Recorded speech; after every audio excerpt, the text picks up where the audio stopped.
話してみろ。助かる方法ってなんだ？安心しろ。俺は何聞いても驚かない。少なくとも知らない方がいいなんてことがこの世にあるとは思わない。思ってたらもう新聞記者なんてやめてる。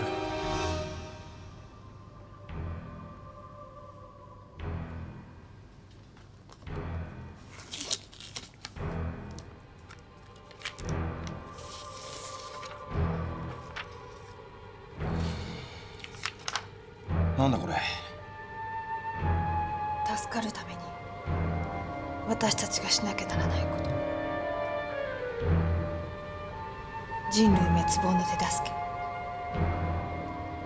どういうことだ？あのビデオのメッセージの続きはこうだったんです。呪いはかけられた。お前は13日後のこの時刻死ぬ。助かる方法は一つのみ。すなわちこのビデオをまだ見ていない2人の人間に見せろ。そうすれば見せた人間は助かるんです。1人が2人、2人が4人、4人が8人。ビデオを見る人間はどんどん増えていきます。でも人間の数は無限じゃありません。いつかはこれが途切れる。最後に見せる相手の見つからない膨大な数の人たちが死ぬことになります。この人たちはビデオを見ることはありえません。誰も見せる相手がいないことは分かりきってますから。最後に死ぬのはこの人たち。数えてみると全体の4分の1になるんです。たった1本のビデオテープで世界の4分の1を死に至らしめる方法がたった一つあるんです。貞子はそれを知った。彼女が私たちに何をさせたがっているのか。残念だがこれ外れだな。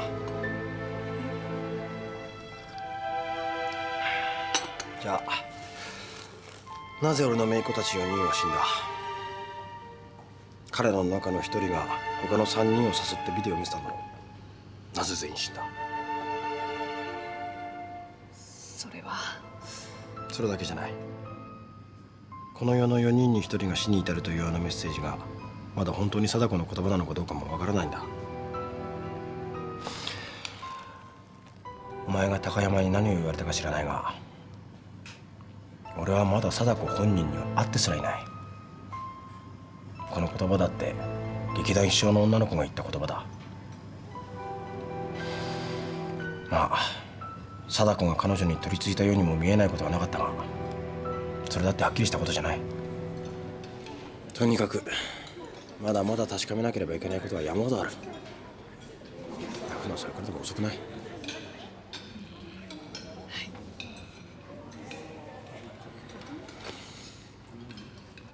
心配ない。最後まで一緒にいる。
どうしたの？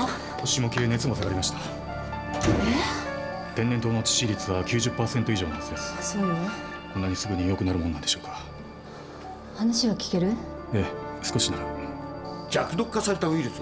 それが持ち出され人為的に投与された可能性があります。人為的にだと？自然に発生したものでしたら天然痘をあんな簡単に治癒することはできないでしょう。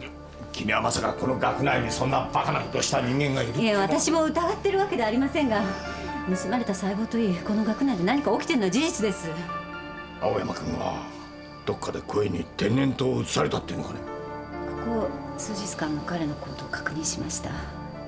そしたら1週間前、上司の命令でインフルエンザの予防接種を受けています。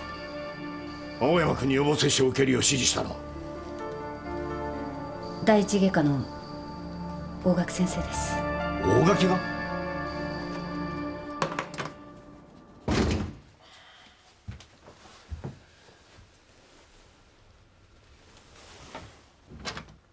パパ。ごめん、起こしちゃったか。本読んで。ほら、何時だと思ってんだ。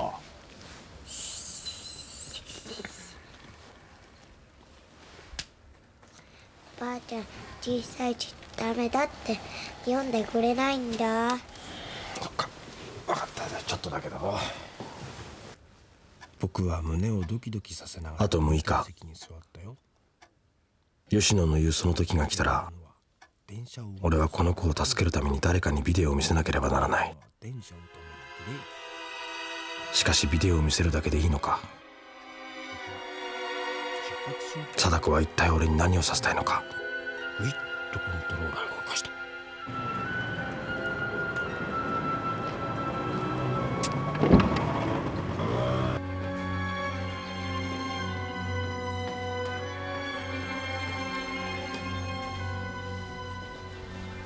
すみません、有馬さんは？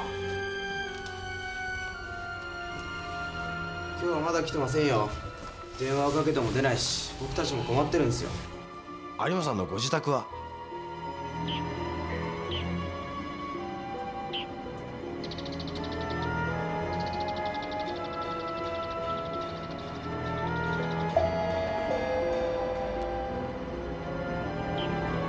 有馬さん、浅川です。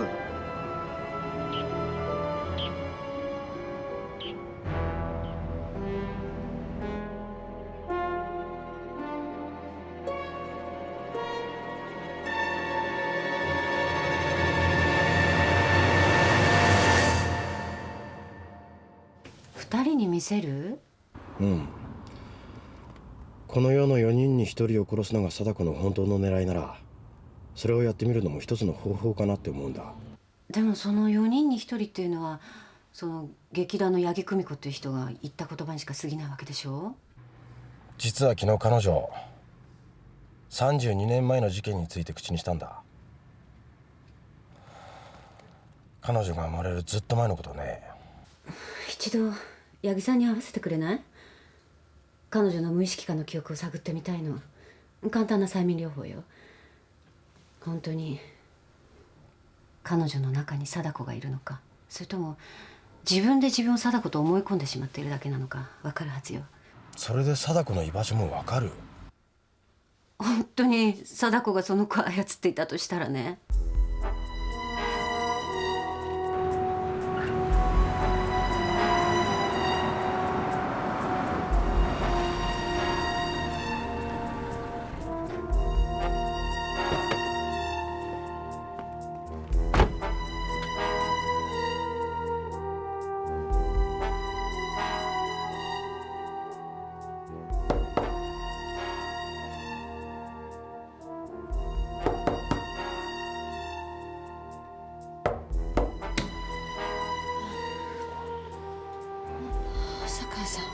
大丈夫。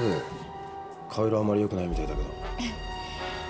昨日から具合がちょっと。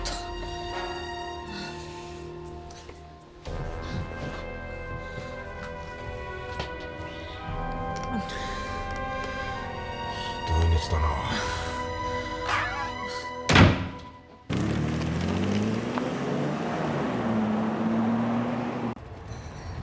昨日昨日のこと覚えてないんです。友達が家まで運んでくれたらしいんですけど。大丈夫。病院着いたら俺の知り合いの医者が全部見てくれるから。すみません。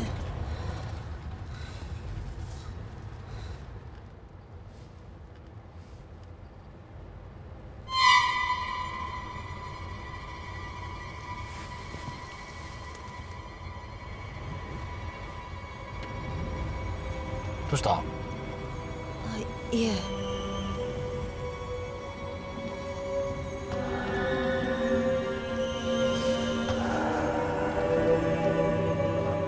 その信号左入ってください。え？近道なんです。急いでる時よく使うんです。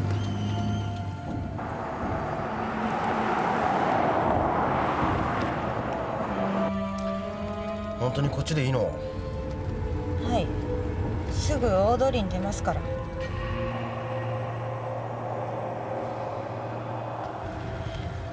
本当に近道なのか？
体の方は心配ないわ。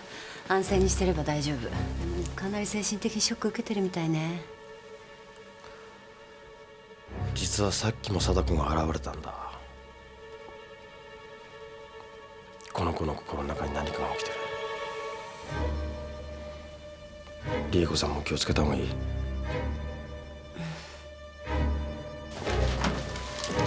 吉野さん。何ですか？松崎直が呪われたって噂最初に聞いたのがいつかってラジオでアンケート取ったじゃないですか。ありがとう。はい。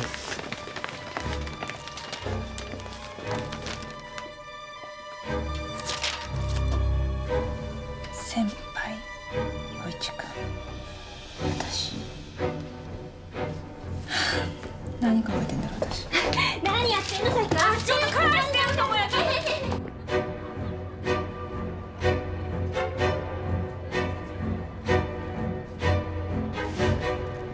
金田教授の事件まだ諦めきれんのですよ。そう悪い癖でね。何か新しい情報でも？いや別にありません。捜査本部も最後はまあ暗示の意思ということで型をつけなきゃいけないんじゃないかとそう聞いてます。アフリカの十図師の呪いなんかも原理は暗示の意思らしいですな。お前は死ぬぞと言われた人は本当にそうなるような気がして恐怖のあまり神経をやられ死に至る。それで満足ならば私は別に否定しません。暗示で人が死んだ。それで罪に問うことはできないはずだ。それがね私には一つわからないことがあるんですよ。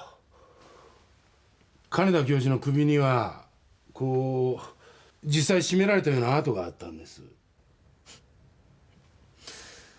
そんなことは暗示の効果として簡単に説明ができる。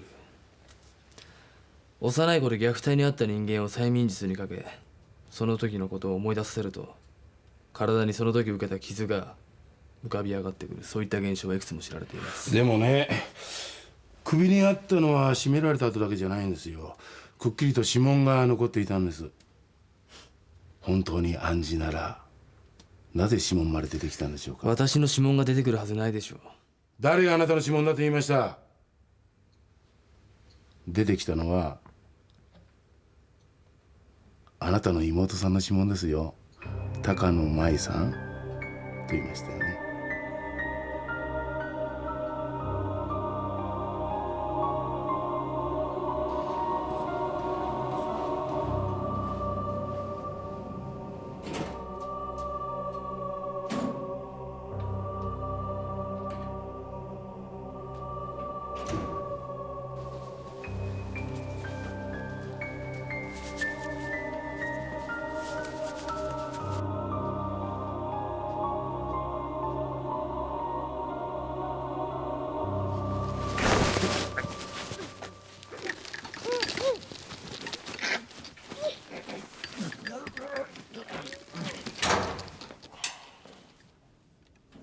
何してんだ。誰か誰か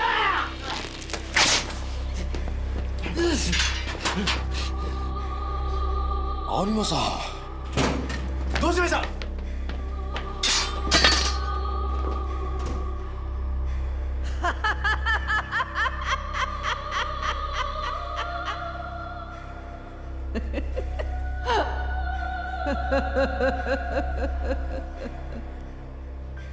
貞子。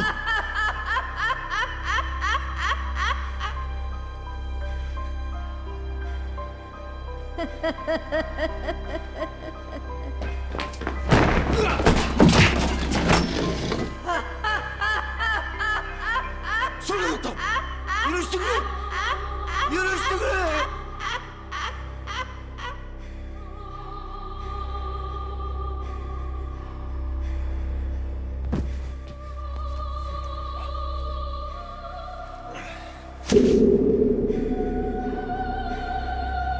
もうこの体は用済みだ。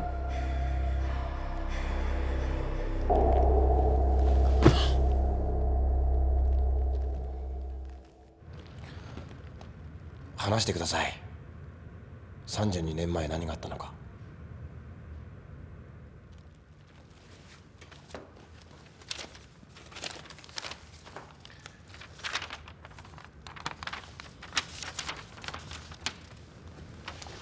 これですね。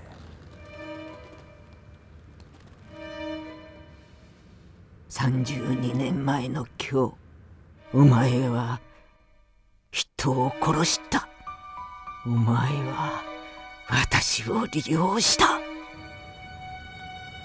確かめなきゃならないんです。あの子に取り付いてたのが本当に貞子なのかどうか。生間貞子には確かに他の人とは違う力がありました。彼女はそれを隠していたんですが、私は偶然それを知ってしまった。32年前のある日、ある夜私は忘れ物をしたことに気がついて、夜中稽古場に取りに行ったんです。貞子は一人でテレビを見ていました。忘れ物を取って部屋を出ようとして振り返った時、私はとんでもないことに気がついたんです。そのテレビはコンセントに入っていなかった。電源が入っていなかった。はい。なのにテレビはついてました。貞子に不思議な力があると知ったのはその時です。それからしばらく経って、そう、ちょうど今から32年前です。その頃我々は貧しくて、それぞれみんな借金に追われていました。魔が差したっていうんでしょうか。団員の一人が信用金庫の職員が現金を輸送するルートをどこからか聞き出してきたんです。私たちはその職員を襲う計画を立てました。彼女の力の存在を内緒にしてやる高官にちょっと力を使って見せてくれないかって頼んだんです。もちろん信用金庫の職員を襲う計画などみじんも彼女には知らせませんでした。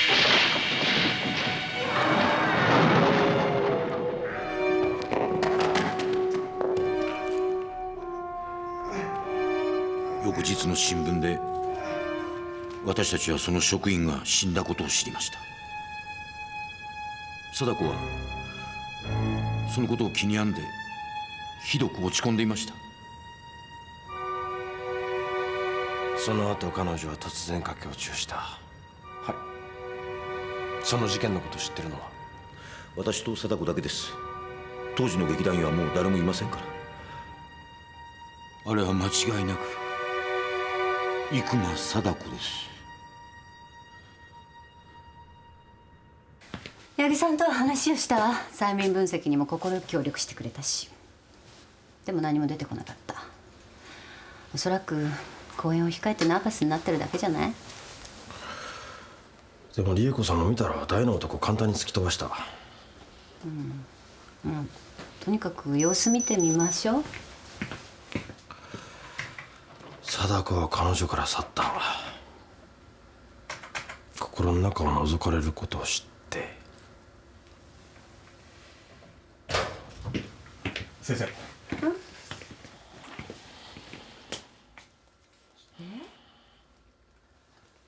かった、すぐ行くわ。どうしたの？八木さんの点滴に毒物が混入されていたらしいの。打つ前に気づいたからよかったんだけど。有馬氏もそんなことまで？でも毒物は専門の医師じゃないと手に入んないわよ。じゃあ有馬氏以外にも彼女を狙ってた奴がいるってこと？分かんない。いやだって彼女がここにいること知ってんのはここにいないはずだろ。ごめんね、ちょっと。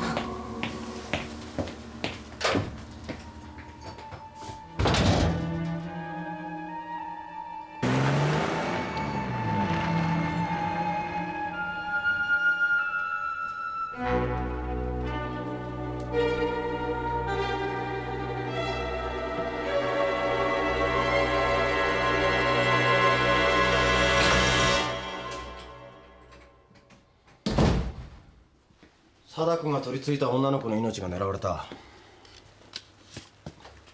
俺たち以外にも貞子を追ってる奴がいる。お前なんか知ってんじゃないか？いえ、なぜ私に？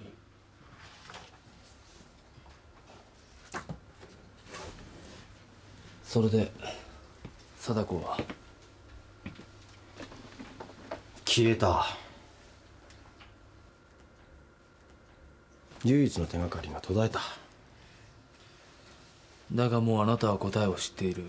ああ、吉野から話は聞いたよ。あいつはお前の言った通りに考えて答えにたどり着いた。で彼女はなんて？ビデオを13日以内に2人の人間に見せろ。そうすれば助かる。それが正解です。いや、それじゃ解決できないことがまだある。それにあの言葉が貞子の本当の言葉だという確証もない。あれは貞子です。あなたは見たはずだ。それじゃあなぜ最初の4人が全員死んだ？吉野の答えじゃそれが説明できない。大切なことが一つだけ抜けてるんですよ。見せるだけじゃ不十分なんです。ウヌハダーセンヨゴラをあげるビデオのメッセージですよ。お前は来年子供を産む。大切なのは子供を産むこと、つまり自分そっくりの複製を作ることなんです。複製を作ることによって憎しみは初めて増殖することができる。ビデオをダビングしろってことか？ええ。テープを見てしまった者は13日以内に2本をダビングし、人に見せなければならない。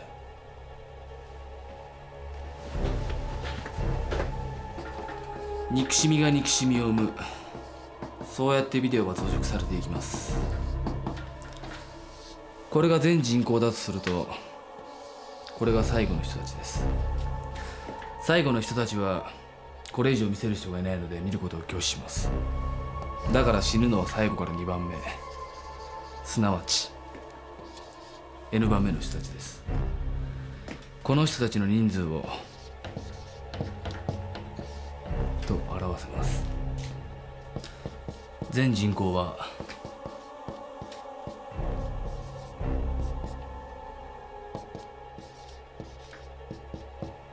ビデオが無限に増殖すると仮定すると、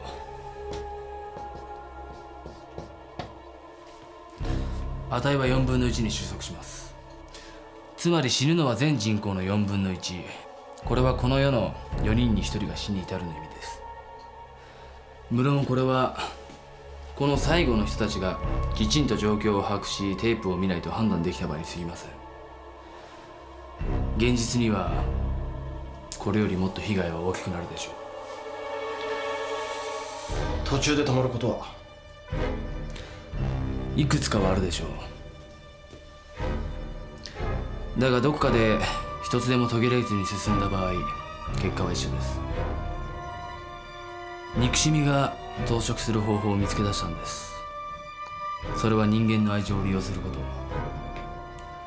自分の知っている人間を見殺しにできないという気持ちがある限り、テープの増殖は止められません。だがいつか終わりが来る。ここまで来た時、人間たちはこの世の4分の1がなすすべもなく死んでいくのをただじっと見守らざるを得ない。もう誰も愛情なんて信じない。憎しみがこの世を支配する。それが貞子がかけた本当の呪い。どうしますか？あと6日。あなたがダビングして見せた相手は私一人。助かるためにはもう一人必要だ。息子さんのためにはさらに2人。なぜ俺に先に言わなかった？なぜ吉野に言った？人傷つけてそんなに楽しいか？言えばあなたはどうしてましたか？ギリギリまで一人で悩み、そこでゲームは終わっていた。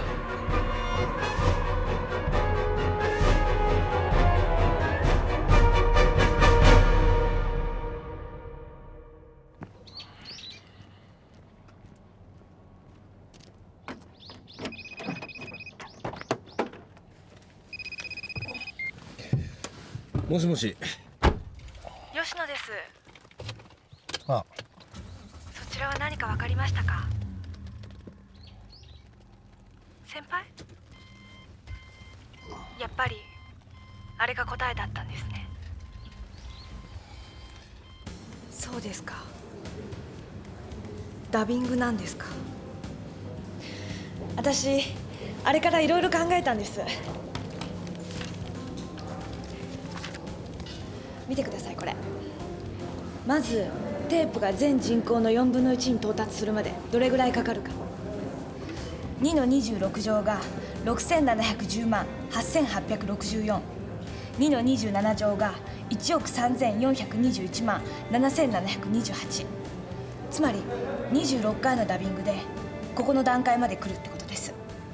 それぞれが13日間ギリギリまで待って人に見せたとして、ここまで来るのにかかる日数は13日 ×26 回で338日。つまり約1年後。それまでは誰も知らないんです。それからとりあえず先輩と私と陽一君が助かるために誰に見せたらいいか考えてみました。しばらくはなんとかなるんです。お前本気か？今日一日自分が助かるために犠牲になってくれるのは誰か数えてたのか？はい、数えてました。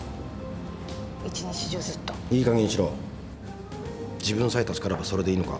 そんなこと思ってません。そういうことだろ。でもあと1年あるんですよ。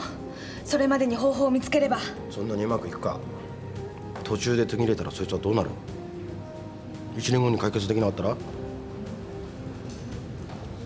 お前の考えてることは分かってる。テープはいつか他人の問題になっていく。1年後に誰が死のうと知らん顔して自分は生きていける。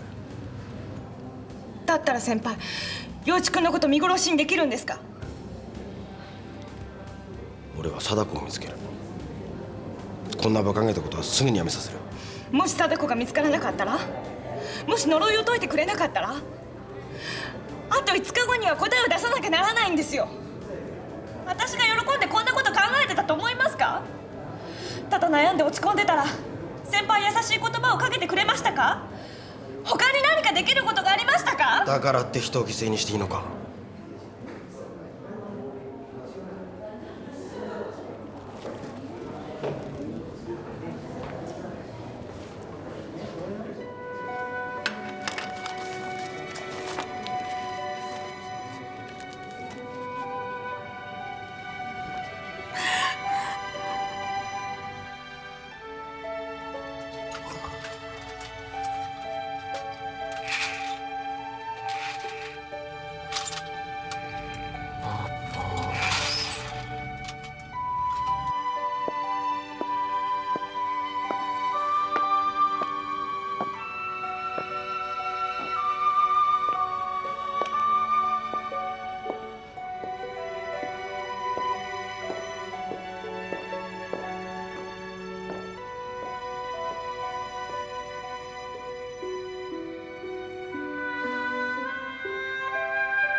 どうしました？こんな時間に。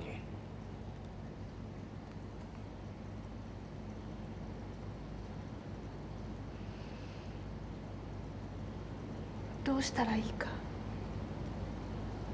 わからないんです。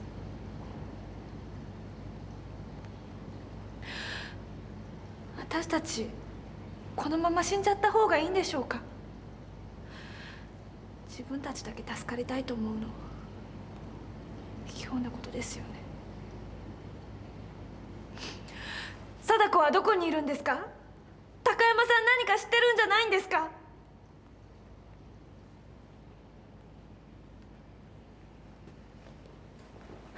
待ってください。なぜ黙ってるんです？私たちが苦しんでるの見て楽しいですか？いい気味だって思ってるんですか？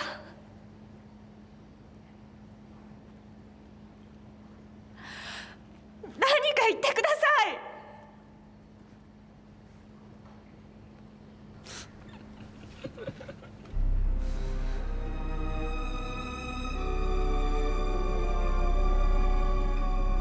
どこまで自分勝手なんですか？今でもあなたは金田教授や山村静子を殺したのは私だと思い込んでる。違いますか？散々人を疑っておいて困ると泣きついてくる。ヒントが手に入ればまた人を犯罪者呼ばわり、そんな人間にどうして協力できます？そんなつもりありません。じゃあ証拠を見せてください。私を裏切らないという証拠を。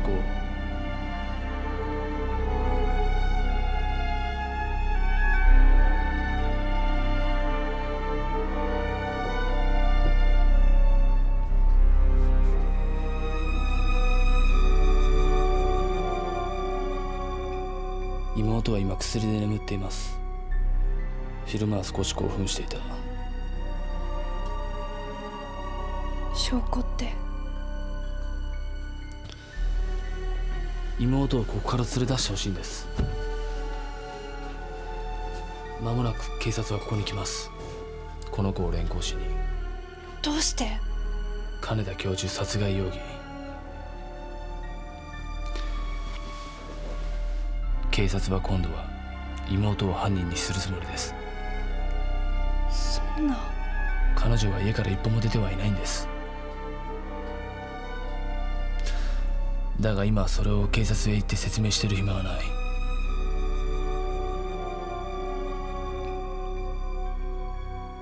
本当に私たちを助けてくれるんですね。あなたが裏切らなければ。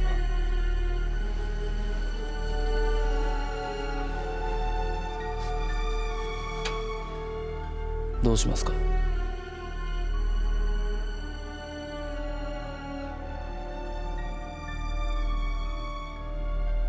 では取引成立です。一つだけ貞子を探し出すヒントをあげましょう。役に立つかもしれない。念写には簡単な法則があるんです。法則？念写だって磁力や重力と同じなんです。距離が離れればそれだけ力は弱まってしまう。重力や重力と同じ。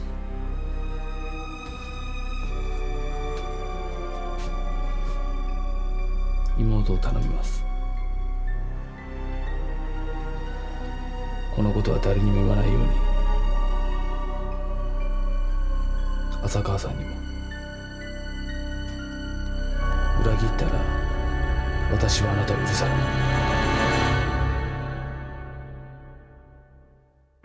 大垣はこっちの疑いを一生に付してこれ以上追及するのは無理だ。じゃあ私に考えがあります。罠を張るんです。新種のウイルスが見つかったという偽の噂を流してください。相手はもう一度それを盗もうとするでしょう。盗まれたらすぐに分かるようにウイルスに印をつけておくんです。印を？これはホタルの DNA の一部を組み込んだ細胞です。この DNA にはホタルを発光させる酵素ルシフェラーゼを作らせるためのプログラムが載っています。これをあらかじめウイルスに組み込んでおくんです。そのウイルスを大垣が盗み出して増殖させればホタルの酵素が作られ発光する。奴の犯行の決定的証拠をつかむことができるってわけか。はい。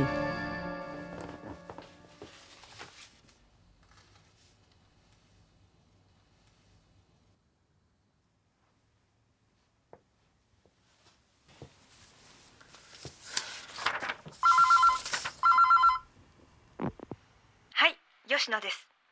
ただいま留守にしております。メッセージをどうぞ。俺だ。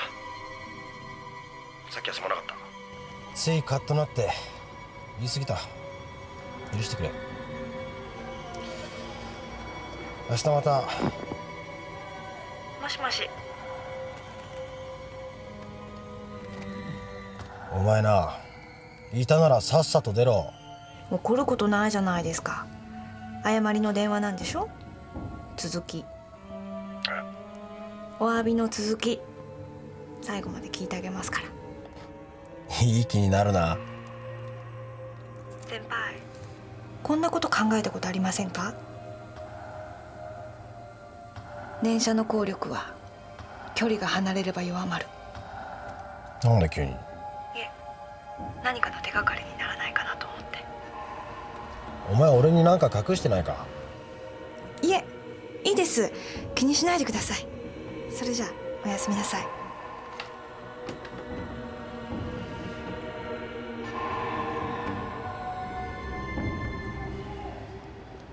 念写の効力は距離が離れると弱まる。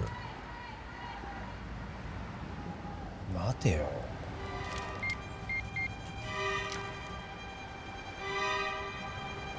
吉野か？これがアンケート結果です。松崎直が呪われてるっていう噂を最初に聞いたのはいつか、それがどう変化してどう広まったか色分けしてあります。噂がどこで生まれたかも見つけるんだ。そこに定かがいる。最初にテープが念写された場所っていうことですね。念写の能力は離れると弱まる。だとすると貞子はそのすぐ近くにいたはずだ。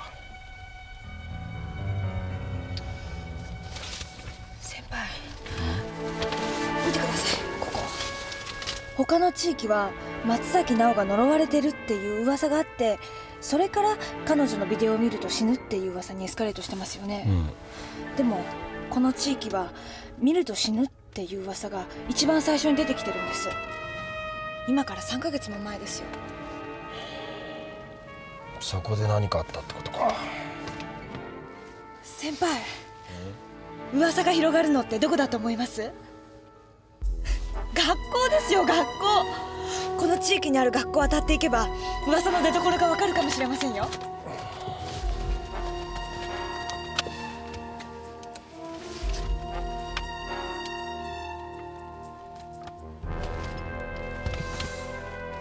怪しい範囲はこの辺りか。こことここ。今から行ってみる。これ借りていいか？はい。何かあったら連絡しろ。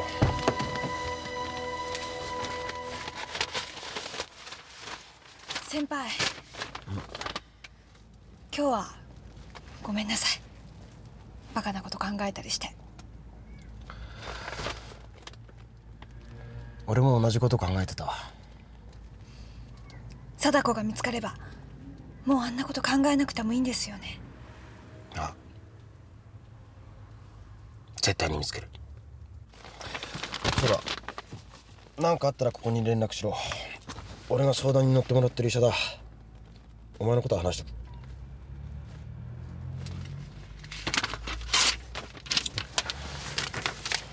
ありがとうございます。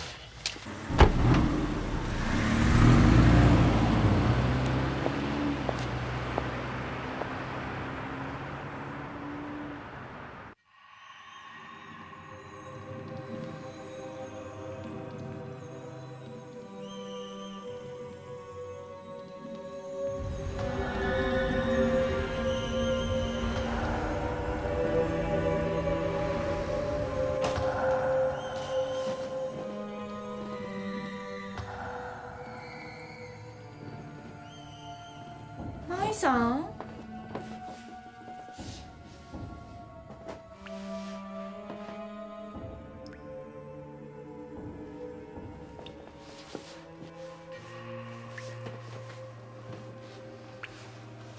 舞さん、